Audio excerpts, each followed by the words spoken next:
Right.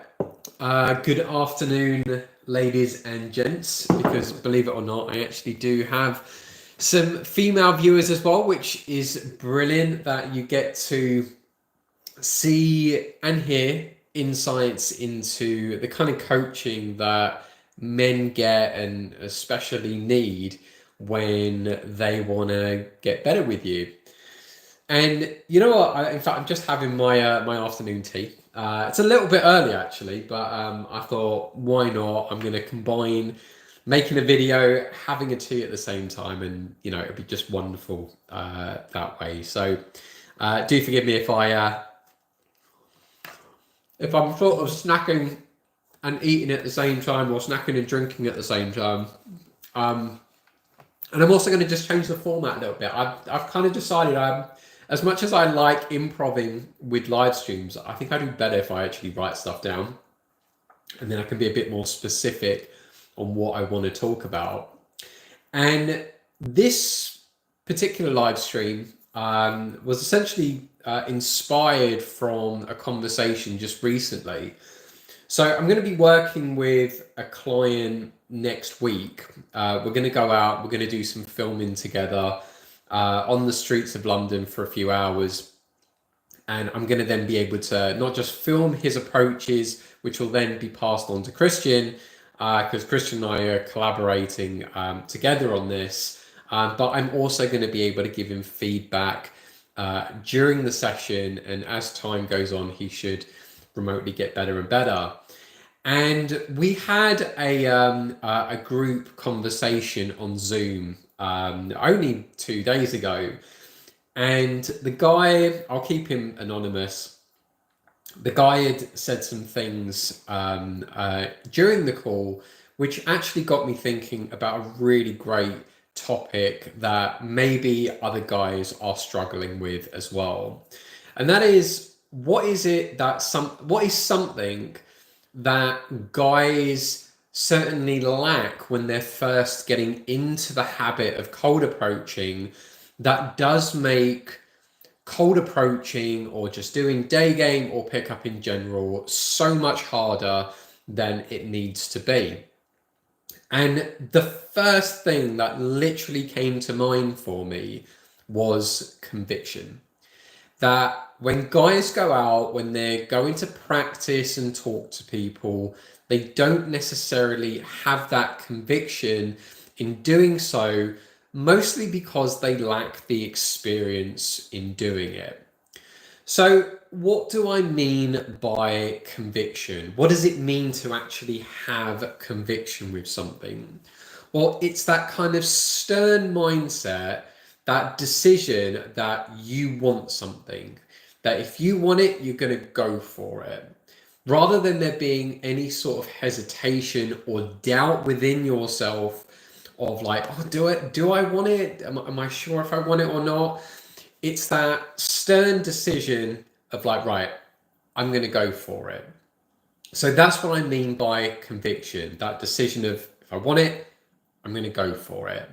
And Christian, for example, is a great person to really admire with this, because if he sees someone that he likes, he'll go over and he'll talk to them. And that, if anything in itself, can override any kind of limiting belief or self-doubt that someone can have if they want to go and talk to someone. They're not thinking like, oh, is it going to go well or not? They're just going over. They're like, you know what? I want to talk to that person. So what's the difference though between having conviction and not having conviction? And then how does that kind of reflect in the results that you want to get if you're going to talk to people? Well, I think for starters, you know what, we'll use me as a starting reference here. So growing up, I mean, I was incredibly shy. I was scared to leave the bedroom. I self-doubted over literally everything. I had so much social anxiety. I found it very difficult to go out and meet people. And I was addicted to playing on the PlayStation, and it was just an easy alternative to do that rather than going out and talking to new people. And in fact, if anything, even just as a starting point, that conviction that I had with, I don't want to go and talk to people, I want to play on the PlayStation, gave me that added commitment to just sitting there and playing on the PlayStation for all that time. But rolling forward to when I had first started to go and practice cold approaching, we're going back easily to 2009 here. So we're going back a long while, easily up, what, 15, 16 years ago. I remember what I was like when I first started cold approaching. I mean, I was horrendously bad. It was embarrassing. I had to be physically pushed into interactions because I was so frozen to the spot to go and talk to people. Like the fight or flight for me, I was like just a block of ice. I just refused to move. If a coach told me to go and speak to someone, I genuinely I couldn't do it. It was terrifying for me that I had to get literally pushed. And I think, in fact, maybe on one occasion I actually got picked up and put in front of a girl or a group of girls, and then the coach tapped the girls on the shoulder, and then they turned around, and then he said, and they did like the How I Met Your Mother thing, which I don't know if it was probably going on at the time, but they did the, oh, have you met Daniel here? And then I had like no choice but to like face my fears and speak to someone in that. Now I bring that up because then the way in how I would speak to people, I had so much self-doubt. I had so much worry, so much concern over how I appeared to people, and even just how I was speaking to people, that I had no conviction in anything that I was saying. I was just very hesitant and felt like anything that I would say, I'd either accidentally offend, or they wouldn't like it, you know, or definitely I remember growing up, I was heavily affected, I think, by people's opinions on stuff, that I would always agree with other people rather than having my own stance on things, and, you know, having that disagreement. I absolutely hated disagreeing with people. So again, I kind of mention this because I just had that lack of self-doubt, and it just meant that it reflected in conversations that I was having with people. So if I was then speaking to people, they just weren't really interested, they weren't really bothered what I was saying, or very easily they would get bored, and, you know, and then they would kind of like move on. Now, when I was then doing like proper approach, and when I did get a bit more practice, then I realized that you will be able to hold people's attention more if you have conviction with what you're saying. If what you believe is true, if you believe that mindset that you've got, that you want this, that you need to work towards it, that you need to be optimistic for it, then that, I found as time went on, that actually started getting me results. And you find that when you start getting over the hurdle of social anxiety, and you start speaking to people with more confidence, and by that I mean when you've got some positive experience behind you that tells you that when you talk to a stranger, you aren't going to be like dead after that interaction. Sounds horrifying, I know, but you're still going to be alive. You're still going to be standing there. You're going to come away surviving from that particular moment and realizing that actually talking to people really isn't that bad. Now, when that definitely happens, though, you'll find that you will have more conviction. You will trust yourself more. You will speak from a place that says that if I voice my opinion about something, it's not going to be taken in a bad way. It will be openly welcomed, and then I can have a conversation or a debate with someone without necessarily feeling offended or offending other people.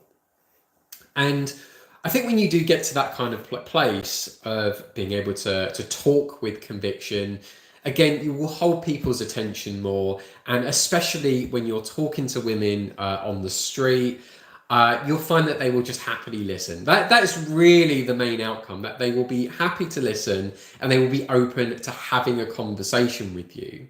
And the more conviction or more confidence you certainly have in an interaction, then absolutely you're going to appear even more attractive to her. So it's worth your while just thinking about, how can I have more conviction in my conversations, which I will get to if you can stick with me onto like the next bit. But I've also seen this where conviction's been a really important thing with clients as well, and even with other coaches. And I reference that Christian a lot because he's a good friend, and he's someone that I've been making a lot of content with over the last few years. So it's he's a very easy example really to mention here.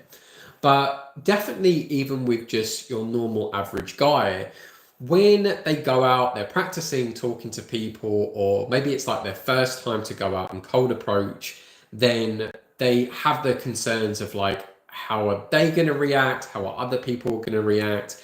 How's the people in the environment going to react? And, you know, all these like voices are going to end up creeping in, and that's going to distract from them having the conviction of like, right, no, I've come out because I want to talk to that person.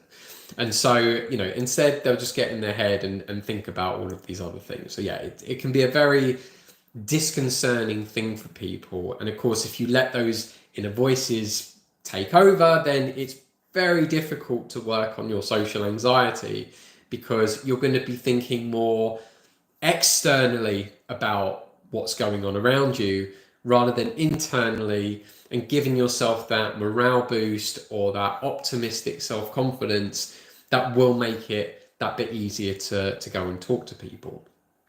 So I've seen it certainly with myself, that kind of like change. I've seen it definitely with clients. I've seen it absolutely with coaches as well, where if you can have conviction in conversations, if you mean what you say when you go and talk to people, and you're not kind of like hesitant about it. In fact, a great example is actually when you're asking for a phone number. If you're kind of thinking like, oh, I'm going to ask for the number, but I kind of feel like she's not going to give it to me, then when you speak it, you're going to articulate that self-doubt. And I've always kind of jokingly said as well, like, I do believe that every woman has this sixth sense over if a guy is being authentic, or if a guy has confidence or doesn't have confidence. And I always use the reference of like, whenever I'm around my mum, let's say, for example, if I've had a bad day, or if I'm in a bad mood for whatever reason, then she only has to look at me, and like within like a split second, she'll be like, "What's the matter, Daniel?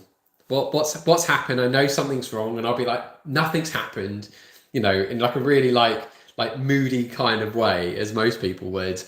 And you know, and like any typical mum, they'll do the kind of like negotiation thing and find out exactly, right, what's the matter, and then you just spill the beans. You're like, oh, right, yeah, all of this happened.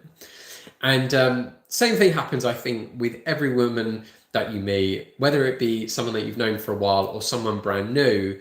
They know if you've got some kind of like doubt or worry in your mind. So it's important to try and overcome that, because then when you're asking for the phone number, when you're going to stop someone to have a conversation, even if you've got that confidence and conviction there, then they will stop for you, or they will be more inclined to actually give you their phone number, especially if you're asking for it in a very respectful way as well. And the attraction is there, whether it be through the kind of sub communication of the you know that I know that you know that I know that we kind of like each other, we're both attracted to each other here, but we will play the game of getting a phone number, going on a date, and then seeing what happens. You know, or that you've just found something in common during a conversation that also just validates yeah, you know what, I really like this guy, absolutely, I will give him my phone number. So what can guys do to have more conviction in their conversations, or what can you do to actually practice to be better at having more conviction with things? So I've written a couple of points here down. The first one It's an exercise that I actually like doing. That if anyone actually ever goes out with me and we go and grab a coffee anywhere, I'm most of the time doing this exercise. And I've just called this the very simple term here. I've just called it the asking for coffee exercise. And I know I've got a tea. Hang on. I've got to remember to actually have my tea. Otherwise, it's going to go cold considering I've already done a 15-minute live stream here. But whenever I go into a coffee shop, I always, whenever I get up to the till, I always end up saying, after they've asked me, like, how can I help you today, sir? What would you like? And I say, you know what? I'm feeling really adventurous today. Can I get a cappuccino, please? And you know, they always sort of like have a smile or a laugh from it. And I kind of now I've actually emphasized it in the exact same way that I do when I'm going into a coffee shop, which is that I'm going in with purpose. I've already got the idea in mind of exactly the drink that I have, rather than being that annoying person who stands at the front and they're like looking at the display and they're like, yeah, I'm not really sure. What do I fancy? It's like, hang on a minute. No, you've just been waiting in the queue the entire time. You had all of that time to decide what drink you wanted, let alone all the time maybe walking up to the coffee shop to also decide what you want to have a drink. No, I go in, I already know what I want drink-wise, and then I even purposely try and throw in a little bit of humor because I find then it just acts as a bit more of an icebreaker. And I also like to bring in humor into my conversations. I think it's such a great way to build rapport with people and also just opens people up that bit more. So I will already kind of know what drink that I want when I get up to the till. And then I will very jokingly say, like, you know what, I'm feeling really adventurous today. Which there's almost kind of there's kind of like a positive statement in that. Maybe it's kind of like an NLP thing, but I'm almost like trying to method out my way into saying, you know what, I am adventurous today. That I'm trying to make my identity as someone who isn't someone in doubt. I'm someone who's like, you know what, I'm feeling like this today, and I'm feeling really proud about it. So again, I will go in, I'll know what drink that I want, I'll go to the till, and I will say, what have we got here? It makes more sense giving your number to the girl rather than asking for it. It gives her the choice, as well as it saves you from the possible rejection right then and there. Bold, confident move. So Sophie, I actually also agree with that. I have known coaches that also do that as well. It's very much a kind of like a person by person or a case by case basis. It's usually just what feels very natural to people. There's certainly that way to do it, and there's also the opportunity to actually say, you know what, I would love to take you out on a date sometime. It's when you're kind of in the moment, it's one of those like your whatever just kind of is said naturally. But yes, there will absolutely be situations where you'll have a guy speaking to a girl, she is in doubt, and then he can say, well, you know what, take my number, and then if you would like to go on a date sometime, then drop me a message. And in fact, actually, to be honest, that is a scenario that happened to me just before the lockdowns had hit. So one of the best relationships that I had was with an American girl. Actually, she works in Washington in a very prestigious job. But we'll leave it as that. And when we met, and I stopped her in Trafalgar Square, I just thought she was absolutely lovely. And I was with a client, and I said, "Can I just go and say hi to her?" And I did, and we had a wonderful conversation. And she was very hesitant, and it's absolutely understandable when you've got a stranger who's kind of come up to you to start a conversation. You're absolutely right to kind of be on the fence about it. And it really also kind of comes down to the level of rapport and also what's kind of going through someone's mind in that moment. So it's just a case by case basis, as I say with that. But I've done it. Absolutely, it works like that. And absolutely, it works as, asking someone for their number, or for other social medias. I mean, I know people also ask for like Instagram, which can also be a great way to actually find out a bit more about someone, to make sure that they're not some crazy person, as well, which I think can certainly happen. Or I think it's certainly better to be able to meet people in person and then do the research that way, rather than maybe perhaps just through dating apps, which you're only really getting like a piece of the puzzle. But no, absolutely, I do agree with you, with that. So just going back with the coffee thing, that I again, if you can practice going into a place already with an idea in mind of what you want, and you go over and you just go for it, you ask for it. Again, we're going back to a shop experience, not necessarily with actually going over and talking to people. That'd be a slightly different scenario. But having that conviction, like, this is what I want, and then saying it with a smile on your face, saying it almost proudly as well, which also changes, I think, your energy and your vocal tonality as well. When you've got that conviction, when you're speaking literally from, I'm going to say from the heart on this, not to sound woo woo, but when you're speaking from the heart with this and you're like, this is what I want, then that's where people are very open and they're kind of more captivated by you with it. So give that one a go. Like, literally, like, if you're going to have a coffee, practice having more conviction by already knowing what you want before you get to the till, and then saying really proudly, right, hi, how are you? How is your day going whilst you're working at the till? You know what? I'm going to give you the most adventurous request of a drink here. Can I have, and then pause, a hot chocolate? And then say it with a smile on your face, and just see how people react to it. And it does, it really kind of like shifts your energy. And I must admit, it does put you into a good mood as well. Another thing that I've written here, shift mindset by practice saying to yourself, you want this.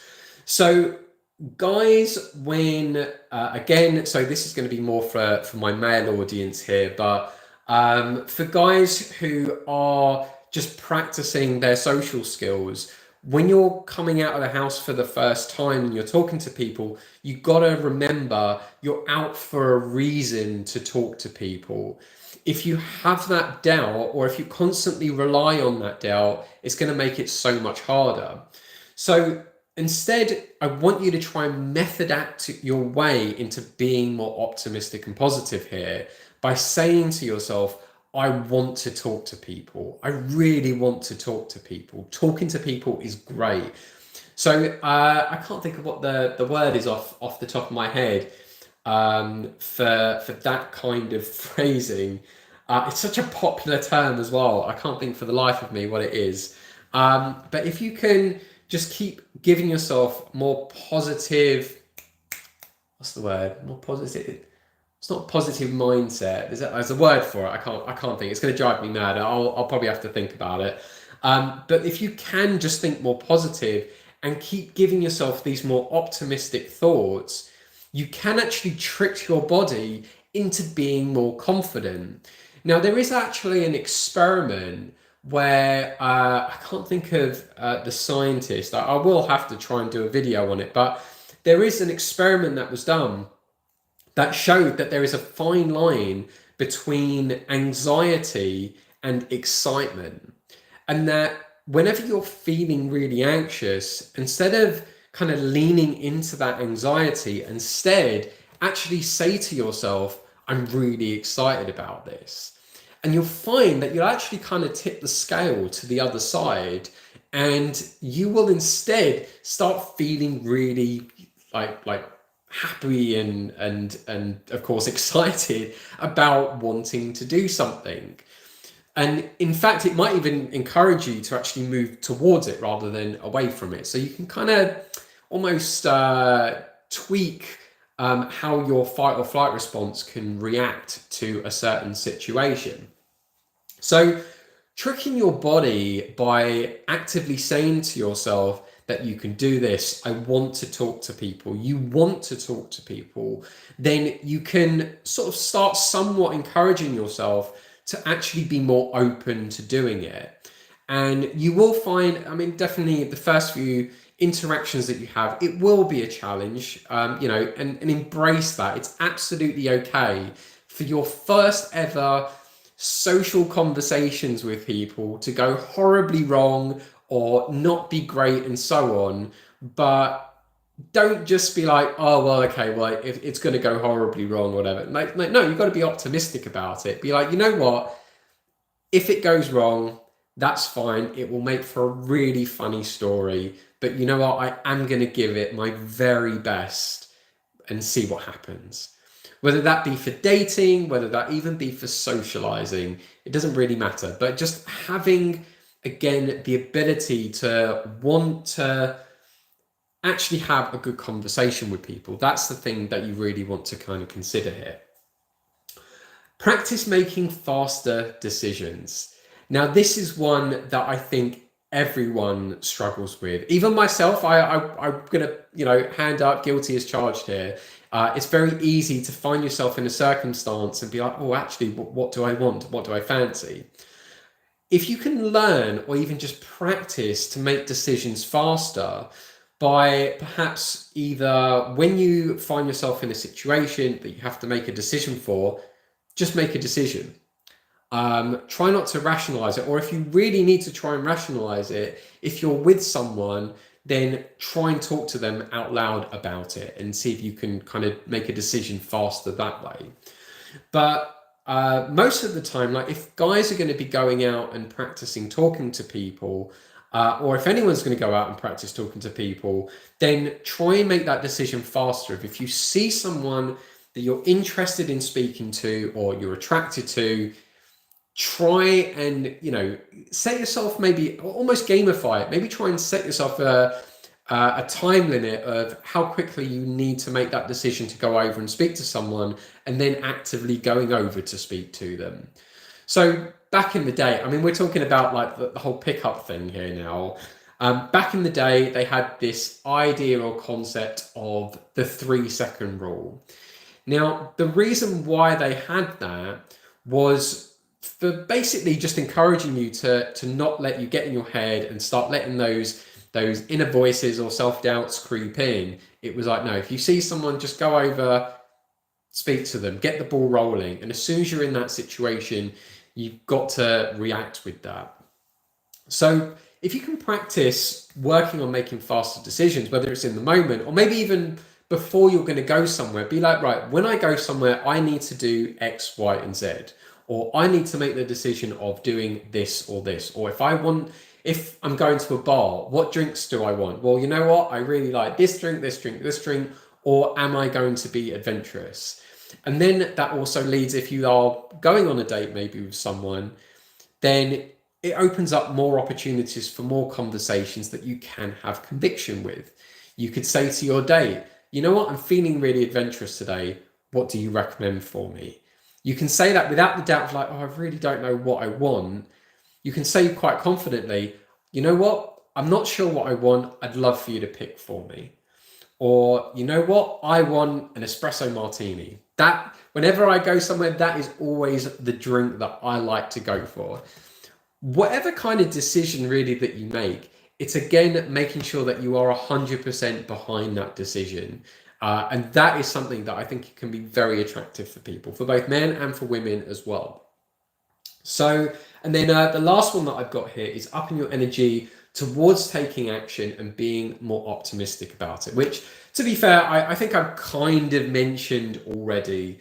But I find that when you want to really try and encourage more conviction in anything you're saying, you have to put more energy into it. You just have to. You can't.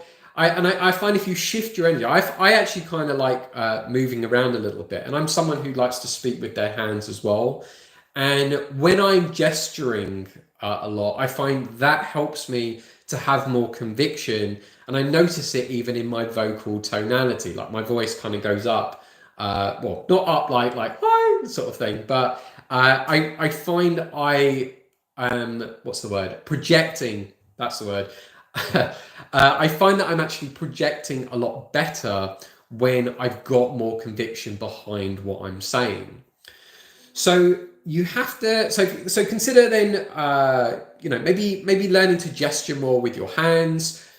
Think about trying to project more with your voice. Of course, holding eye contact with someone as well can be a great way to just practice that, but not so much having conviction, but certainly just trying to get more comfortable in kind of like your own skin to be able to bring out that conviction.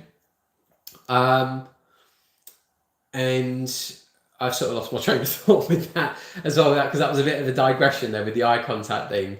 But no, point being is you've got to up your energy. If you up your energy and also think more optimistically about situations, that can make all the difference with stuff. Rather than, rather than letting you have that doubt of like, this isn't going to go well, it's not going to go great. Oh, I've always got bad luck and stuff. You're only going to just knock yourself, and the more self-doubt that you have, the less conviction you're going to have with speaking to people. So just kind of recapping on just things that you can do there, and also, why it's important to have conviction. To have conviction just really means that you know what you want from an interaction, and you're someone who goes for it, and you speak from a place of authenticity and even authority as well. It's important to certainly have it, because it can be the difference from not having attraction to actually helping to build attraction, especially if you're going to go and stop strangers or have conversations with people. If you've got conviction behind stopping someone, then there's even more chance that they will stop. If you have more conviction behind speaking to someone, they will be more open to listening to you. And also, if you have more conviction with asking for a phone number, then someone will be probably more inclined to offer or give you their phone number as well. And as for things that you can do to help encourage you to have more conviction with stuff, besides just going out and practicing talking to people anyway and getting more positive reference experience, you can have a go at doing my asking for a drink or coffee exercise. Go into a shop already with an idea of mind in what you want, and very optimistically ask for your drink and ask for it really proudly as well. Maybe even throw in a bit of humor if you want to. Definitely also shift your mindset by practicing to yourself or saying to yourself that you want this.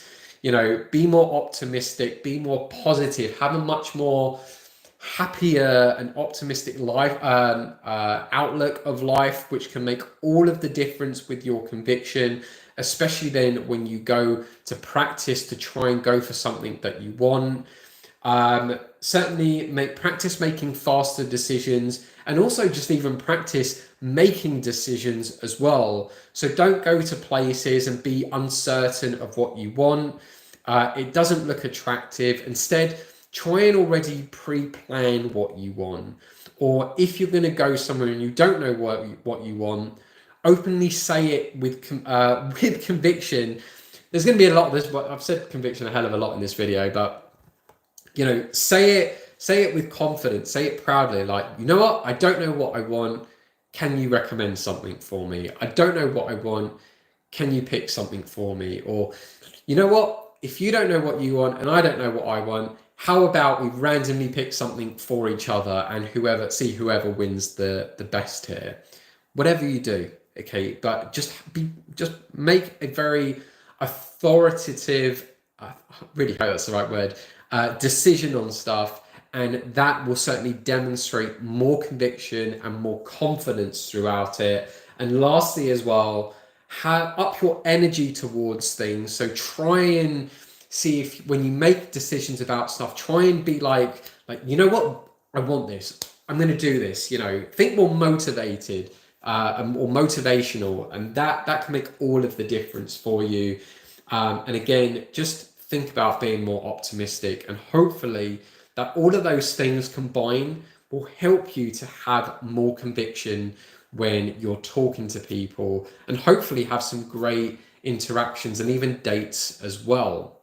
So I think we'll leave it there. I wasn't planning for 35 minutes. I was thinking more 15 minutes, but there you go.